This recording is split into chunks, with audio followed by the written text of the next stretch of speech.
I'm gonna look on my I'll get an alert on my phone when we do. I'm gonna look. Oh, I think we're going live now. I think it's all on.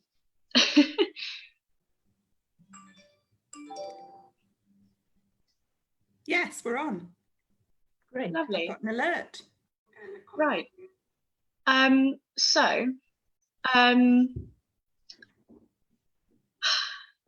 need to start this now. So I've got with me today Alex and Karen, and we're all part of the 5 Minutes to Change the World discussion panel, and we're going to be discussing a little bit on the theme of Build Back Better. So before we get into that, we'll do a little introduction. So my name is Charlotte Homer. You may have seen me around uni. I was the Live Smart coordinator for 2019-2020. So obviously that means now that I'm graduating, and we're facing a lot of uncertain times and quite a few questions in the graduate market, kind of within the COVID-19 landscape. So obviously, this is another reason why this discussion today is quite important, and it'd be good for students to kind of listen in and hear what people are doing out there and what people are getting involved in and what they're doing to build back better.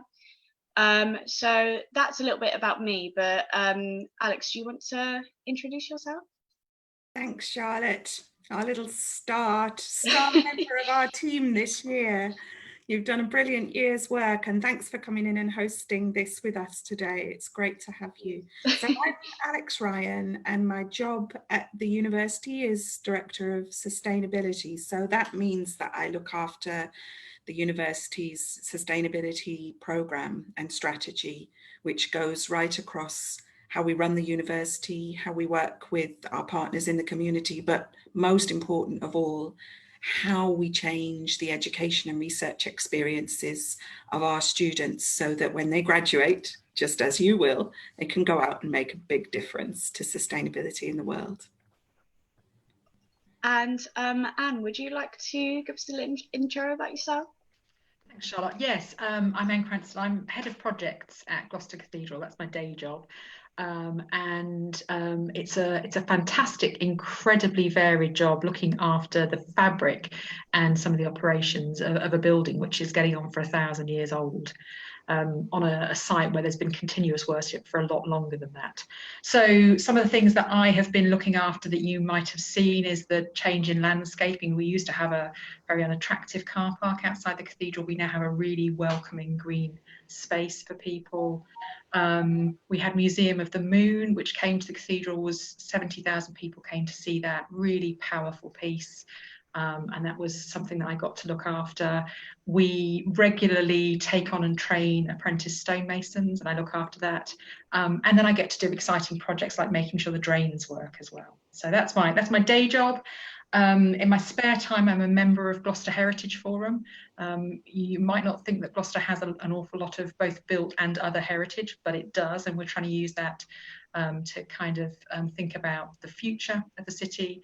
I'm a trustee at Gloucester Culture Trust, which is another kind of, people sometimes pull a face when I say Gloucester Culture Trust, but there is some really quirky and diverse and interesting culture there, most of which happens in places that you don't necessarily associate with culture. And I guess before this, the most relevant experience I've got is I was operations director at an environmental regeneration charity. Seeing the environment as a really powerful way of changing places and people's lives. Oh, thank you. And Karen, would you like to give us an introduction about yourself, please? Well, I would, but I hope it won't be too long, because I don't actually have a day job. I haven't had one for a long, long time. I've had a portfolio career for 40 years. And the things that I do at the moment that are relevant to this conversation are, roughly speaking, I am the Vice Chair of Council at the University of Gloucestershire. I've been a member of Council for 8 years. And for all of those eight years, I've been the sustainability champion on the council, and worked very closely with Alex and her team and her predecessor, which has all been enormous fun and terribly interesting. And it's been great to observe the university move up in the league from wherever it started when I joined it to #1 at the moment. I'm very, very proud of that achievement indeed. Apart from that, I think my other really main job, although it's a day and night and weekend job, is I'm chairman of trustees of the Converging World, which is a charity, and it's a charity that it's a sort of elliptical charity. It's not a linear charity. It's created a business in renewable energy in India, that's wind turbines in India, which generate profits to attain its charitable objectives. So if you like, it's created a business, and the business then gifts the profits to the charity. And we use the profits actually also in India for reforestation and creation of jobs and habitat, which is tremendous fun. And that's going really well as well at the moment. The other thing that's probably relevant is that I'm deeply working with Hawkwood College in Stroud, which says it's a centre for future thinking. And it absolutely is that. It is a centre for future thinking, and an awful lot of interesting thinking is going on there. I'm also patron of Ruskin Mill Trust. I won't go into that, but that's a marvellous organisation which uses outdoor spaces to teach youngsters with special needs. And I'm a trustee of the Friends of the Cotswolds. I'm a simple member of Friends of Gloucester Cathedral, I'm glad to tell you, Anne. That's probably enough about me, really. So if you're just tuning in a little bit late, we've got some very, very smart and talented women on the panel discussion today. So kind of moving on towards the main bit discussion. So following on from all the videos that we've released over the last week and a half, what do you think was the point that struck you most from each of the videos? And Alex, if we start with you again. Okay, thanks, Charlotte. Yeah, and we've had some great little quickfire pieces from a whole range of perspectives over the last fortnight. It's been really good to watch them. I think Gemma from our Students' Union, and also Miriam, who kicked the series off, talked quite a bit about education, which is obviously something that's close to my heart as leading the sustainability program in a university. And they talked about important things like what kind of education is a holistic education that connects people, planet, and profit, which is what we need to think about and apply when we want to make a difference to the world that we want to create. That's all been said. I think one of the things that really jumped out to me in the videos was something that Yolande said. And she talked about the fearless problem-solving energy of our young people and how it's important to connect that to the sort of wisdom and the insights of people like ourselves on the panel who've actually been trying to build change for a long time, might be becoming a bit jaded. And I think it's the how do we connect people and how do we learn quicker that really, really concerns me a lot at the moment.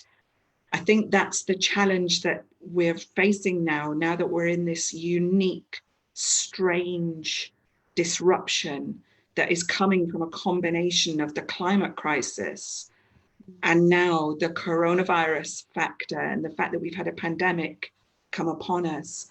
And we've got to rebuild and build back better, as the strapline goes. But we've got to be really quick.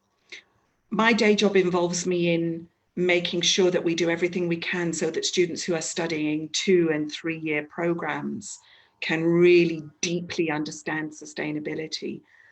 And that's important. It's critically important, and we'll keep going on that. But alongside that, in society, amongst all of us, we've got to start learning quicker, deeper, faster, on the fly, bringing together all the ideas and knowledge that we've got to learn and understand this new thing called sustainability. And so it's the how can we quicken it and connect better, faster now that is actually what's really jumping out to me. And Yolande's piece was talking about the gunpowder of that youth energy and how quick and creative young people are in wanting to find the way forward. So I'm really keen as to how do we harness that and bring it in with all the insights about change and organizations and structures and systems that us old guard have got. I think that's a really good point that you kind of like hit the nail on the head, because I mean, I've been so lucky to work with you guys obviously for the last year that I felt that it's really kind of helped ready me for the time, the thing that we're going through now. So I mean, I've been kind of, it's made me more aware to kind of look at what, not just your kind of like generic graduate schemes and graduate jobs are out there, but what can I actually do to kind of help out and get involved in the wider world around me. And like you said, kind of coming onto that Build Back Better, it definitely kind of raises the question of what can students do, and kind of makes people more aware. So I think that is a really good point there. And what struck you the most from all the videos? It's a sort of a variation of that, and Alex's is in some ways a real challenge to the thing that struck me, because that question of pace, I think, brings with it this sort of choice, this prioritization. You know, what are the things that we need to put that energy into now in order to buy more time or other things? Because the thing that struck me listening to the talks was that it was so extensive that it wasn't a question of either or, it was the both and, by which I mean, yes, it was about individuals. Gemma had this, you know, kind of revelation, and she just started, you know, she changed to a more environmentally friendly deodorant, but there were lots of examples of individuals making changes. But there were equally references to organizations and policies and the need for these things to happen at scale, not being something that could kind of be a mass movement. And Miriam, you know, talked about the kind of footprint and the brain print, and that it's, as I said, it's both and, it's not either or. And that kind of change typically, and if I think back particularly to when I used to kind of work in the environmental regeneration charity and communities, that can be quite a slow process. But as Alex points out, the pace has gone up. So it's how do we do that without leaving people behind? How do we prioritize? And I think that is really challenging, because I think the good thing is there is a recognition from a lot of people that this is a climate emergency. But my fear is, and this is stretching it outside of the talks themselves, but looking at the changes that are happening as lockdown eases, it's very easy to forget that. So thank you. No, that's a really good point. And again, just kind of moving on to Karen, what was it that struck you from all of the videos? Well, before I say anything about that, and I've got quite a lot to say about it, I go back to Build Back Better. I don't know, I like that terribly much, because, you know, we're not going back anywhere. We are not going back. So I think we must get that very clear in our heads. I mean, the arrow of time does not go backwards. If you look up the arrow of time, it's quite an interesting concept, but never mind, it doesn't go backwards. So we're not going back anywhere. We're building a new world post-COVID, which is so exciting. I think we're massively privileged to be here to see it happening. We're a new and a better world for everybody, all people, and for the planet. And one where human life is, for the first time, in real harmony with all other living things, and of course with nature. So I think that's my that's what I'd like to say right away, because that's where I believe we are. I really do believe we're there. I don't think there's any question of not going there. We've simply got to. We haven't got any other option. Otherwise we'll destroy ourselves and the planet too. So anyway, coming back to the speakers, I love Miriam's presentation. It was very interesting. And of course, I identified with an awful lot of what she said, because I'm quite familiar with it. She did ask two questions at the end, though. And one of them I'd like to pick up. She said, where does University of Gloucestershire's sustainability go now? Well, where are we? We are number one in the People and Planet League, which is, we're having a great debate about the vision of the university. And I, for one, and I think many of my council colleagues agree with me, and if they don't, I'm bloody well going to keep going, persuading them. We have to have real sustainability, zero carbon sustainability in that vision. And I think that Nicola, the chair, agrees with me, and some of the others too. So that's the question, Miriam, wherever you are. I loved Anne's wonderful presentation and the background of the great Gloucester Cathedral. I love that building so much, and what you had to say about it was so moving, and very much appreciated. It kind of reminded me of the great purpose of life, to see justice done, love mercy, and walk humbly with your God, which is one of the things I just love most. And the idea that creation is throughout the Bible, from Genesis to Revelations, well, it was very revealing to me. I thought that's great. And of course it is true. I mean, you know it better than I do. And moving on to, I was very interested in Kath's Green Business Circle presentation and her concept of interconnectedness, which I love, because of course our strapline at the Converging World is "we are all connected." So I like that too. Arthur, wonderful to bring back God so loved the world. He loved the world with everything it contained. He didn't just love people. It was everything, the whole world. And I like that very much. And the scheme, the diocese scheme, which he's got 5 different categories and everything going on there, absolutely terrific. And Florence's Lives of Colour, of course, struck a tremendous bell with me too, because there's so much going on there.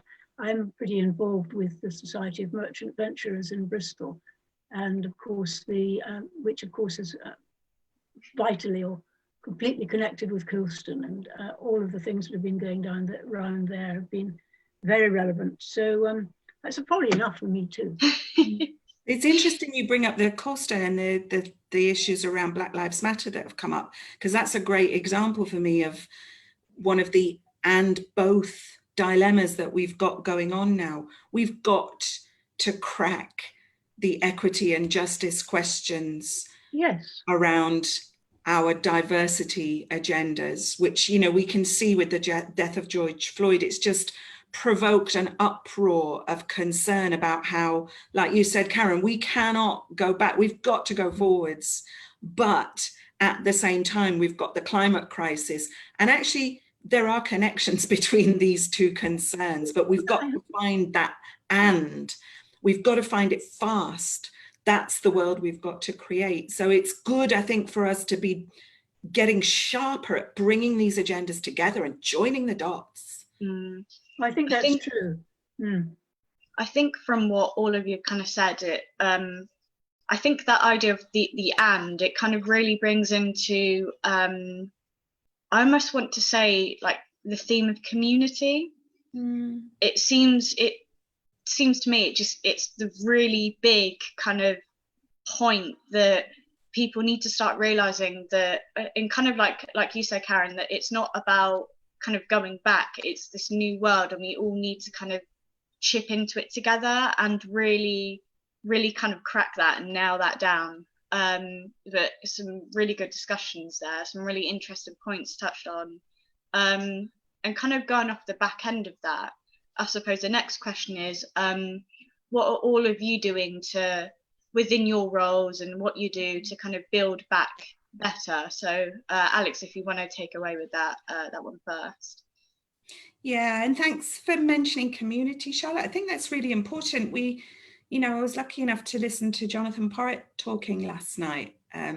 Old guard like me will know this is someone who's been one of the key figures in our country for progressing sustainable development. And he just reminded us all about how actually the pandemic has made us remember how well our communities work and how much capacity we've got, in spite of forces around us that might be mitigating against building this better world, that actually when we are thrown back on our resources, we can't half pull it out of the bag. I'm not saying, it's not a political comment that, oh yes, we should just all, we don't need the governments to do the right thing, but it's been a very important reminder for us actually of the power that we've got when we just decide that we are going to crack on and do this stuff.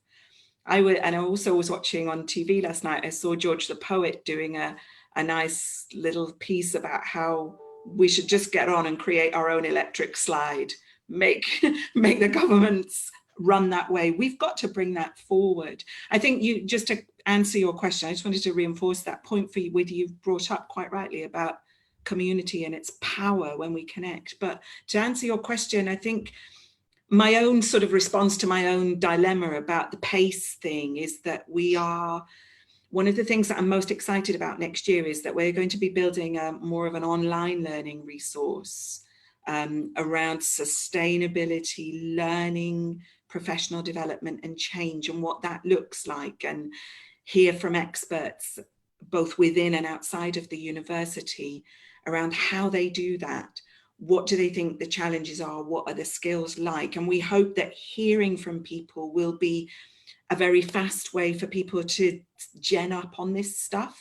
And the reason I mention it is because, back to your point about connecting and community, we would really love to work with some of the people around us in the county on this. So if there are people who end up watching this video, for example, who think, gosh, yes, I'd love to get involved in something like that and being part of a learning resource, then please contact us, because, you know, we're going to start building it small scale in-house to help our students, but eventually maybe it can grow, maybe it can be a public thing, maybe it can be a shared thing. So we really would like to work together with people on that. Yeah, no, that's good. I'm just wary of the time here. Anne, if you want to take over on the next one. Yeah, just try and be sort of as quick as I can. So the Gloucester Cathedral is part of the Church of England, and as an organisation, there is a commitment to using all of our resources to get ourselves to carbon net zero by 2030. Now that's a massive change from where we were even 12 months ago, when we thought we'd reduce our carbon footprint by 80% by 2050. It recognises that pace that we keep talking about. There are some tools in place for the, I think it's 16,000 churches that exist in the Church of England. So 16,000 separate buildings and communities associated with them. So there are some tools to help us do that, but there's still more that we need to learn and to make that happen. And of those 16,000 churches, I think slightly more than 12,500 are old buildings. Well, they're all old buildings, but the majority of those are listed buildings. So there are restrictions and reasons why it's difficult to do. And I think the Church of England is keen to start pushing on that, to going back to what Karen was saying, not to let the past get in the way of the future, actually to say it's an imperative, it's an emergency. In order to be here in another 1,000 years, we need to act now. So what we do, so how we use our buildings and how we use that community of people. As a cathedral, Gloucester Cathedral has it has its own language, I guess, for the UN sustainability goals. So we don't talk about the 17 goals in quite the same way, but we do have the 5 marks of Christian mission. Within that, there is caring for God's creation. There is also responding to injustice and human suffering. And so we found our own language for those. What's exciting this year, and this was before the pandemic, we've translated that into, we will develop a business planning process, which isn't all about making sure that we break even at the end of the year. It's about balancing people, planet and prosperity. And whilst that's quite an old concept, for us, that's a step forward. So that balancing what we do and the impact on others. But we are really sort of thinking about all of the impact that we can have in our community and all of the connections. And we're pulling together a programme of activities to contribute to the recovery of the city, county, diocese over the next 6 or so months. It's all badged as a kind of beacon of hope project. And after that, we've reshaped our large fabric project. Phase 2 of Project Pilgrim is very much about, if we want to be here for the next 1,000 years, what are the lessons that we need to learn from the previous 1,000 years, and how can we work collaboratively with others? How can we come out of the cathedral, out of the close, and make those connections to community, so that we are what Gloucestershire and the wider world needs? Yeah, and sorry, just to Karen, just to get your point in, I am wary of the time. Let's hear your thoughts. Yeah, you asked what next with our organisations, didn't you? Well, I think as far as the university is concerned, the thing that concerns me most is developing the vision which is the sort of 2030, 2050 vision. What I would like to see is something like a truly sustainable world-class university that provides a transformative experience for all of its students, something along those lines. And it kind of goes with Gloucestershire because the university is named Gloucestershire. And you know, the university needs, Gloucestershire rather, needs a great university. As far as I'm concerned, it's going to get one. So that's the university.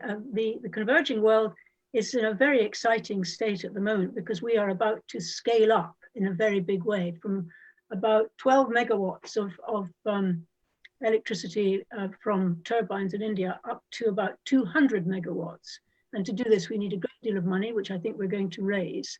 And that will result in quite large amounts of money coming back for our reforestation, habitat creation, work creation for both men and women in India, and some more social justice in that country too. As far as Hawkwood goes, my immediate concern is putting together a group of very senior advisors.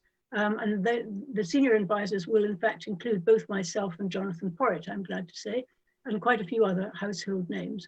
And that's in the making at the moment, trying to persuade the trustees this is a good idea, which I think we will. I think that's all I need to say about what I'm doing with these organizations, probably. Thank you. Go on for hours.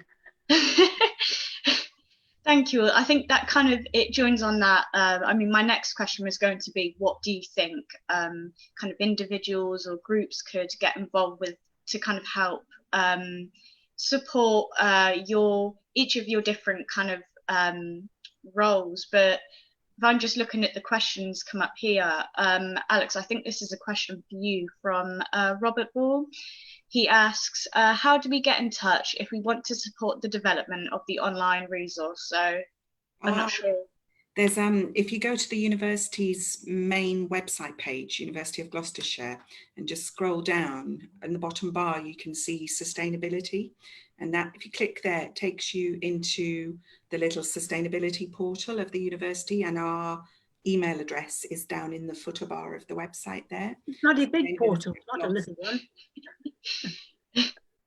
sustainability@glos.ac.uk. So you can email us there and be in touch. Thank you. And just for Anne and Karen quickly, how do you think people should start kind of, you know, getting involved with the idea of Build Back Better, but within your kind of fields and your kind of roles? I don't know if you want to go. Okay. Well, I think there are some really exciting, it comes back to your point about community.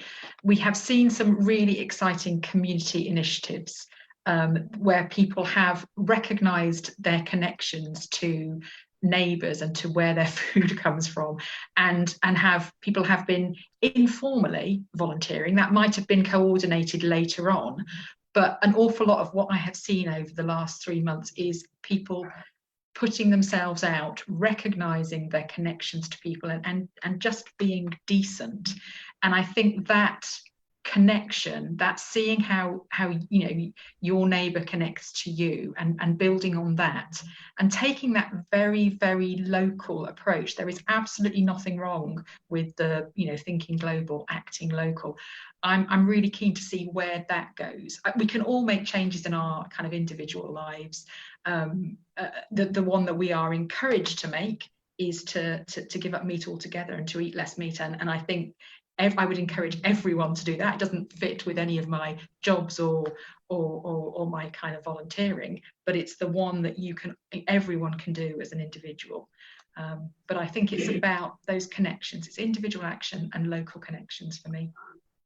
Can I just reinforce, Anne, for that? You know, 2 years ago, who would have known that the university and the cathedral would find such common cause that we have found over the last 2 years, and working together as two organisations in the region on this shared agenda? And it, like you said, those connections are there. It's just about recognising them and thinking, right, let's go and do something. So yeah, thank you. Absolutely agree. It's very easy in a kind of a 21st century capitalist society to lose sight of those connections. You know, everything mitigates against seeing them. but this last 3 months has made some of them really obvious. Let's not lose sight of that. And Karen, what Yeah, do you I think it's a question of people sharing ideas and sharing the truth of what's happening to us, the excitement of the truth of what's happening to us. If we start with university, you've got Live Smart, which is absolutely wonderful, and that's about people talking to one another. You know more about that than I do, Charlotte, but it works because people are sharing ideas all the time. The same can happen in all communities, wherever they be, the local communities or bigger communities or school communities or even church communities. But every time I do the intercessions at my local church, I always go to the climate change problem. I always talk about God's creation and that we have to save it. And people do actually like to hear about that. So I think it's just a question of communication. And as somebody said earlier on, we've got to get away from competition with your rivals to collaboration with your friends. Yeah, I think that I love the way you ended that there. I think that's a really nice way of putting it. I think just to wrap this up and kind of going off what you just said there, Karen, what are your kind of last minute thoughts or words for any students or anyone else listening in right now? What would you like to leave them with? Well, I think the eat less, I'm going back to Jonathan Porritt last night, eat less meat is a good one. Also, if you happen to have any money, invest it very carefully in things that matter and don't invest it in things that are going to damage the planet. And there are a whole lot of other things. So I'm about to go and put on a big, lovely green casserole, which is full of vegetables for our lunch today. Charlotte, what's your parting shot for us all? I think kind of drawing off what all three of you have kind of said, that that idea of connecting the gap, so like bridging the gap. So I definitely encourage more students to kind of get out there and get involved. I mean, during my time at Live Smart, it was when we did the roadshow, there was actually so many students coming up and wanting to know. I think it was just that initial kind of fear of the unknown. Yeah. But I think the main thing is, I feel like if students are more actively kind of engaging, it's going to get rid of that, I'm not too sure, I don't know. And I feel like that is, the more students can kind of get on board with that it will make them more aware of what we do and the idea of Build Back Better and how that can help them kind of in the long run.